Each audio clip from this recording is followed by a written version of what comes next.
When replacing the igniter, due to it being defective, we encourage you to use a hex key, remove the panel, the electric panel over the electric room box, and place it on a piece of cardboard or something above the box so that it doesn't scratch your unit.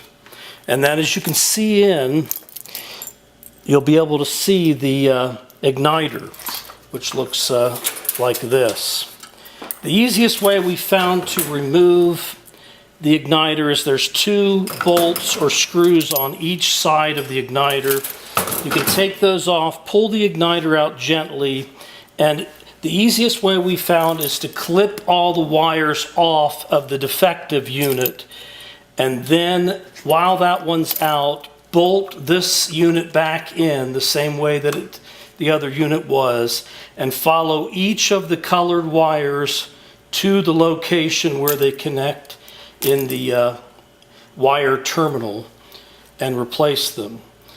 And then the key thing next is to put the 2 igniter needle wires through the hole that goes into the motor room and follow it all the way to the burner, and then connect it to the spots, the terminals on the burner for the igniter needle. And we'll show you about that in just a moment.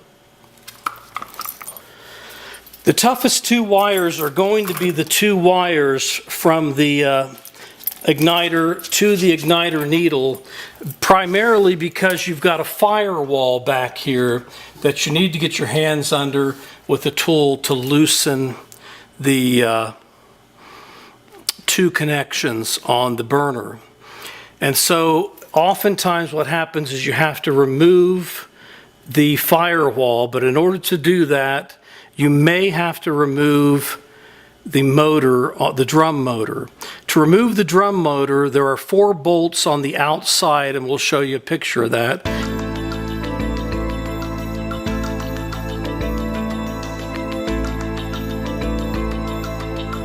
In a moment, that you would remove, and then you can gently set that motor down.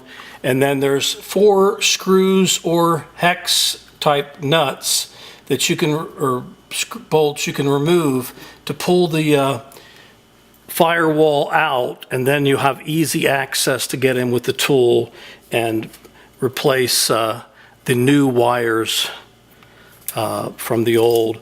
And you'll want to use ties. As you can see, there's already ties on that. You could weave it in the ones that are already there, and that's fine. But if you can get ties, it might make it easier. Just add ties on top of the wiring and follow that back to the burner.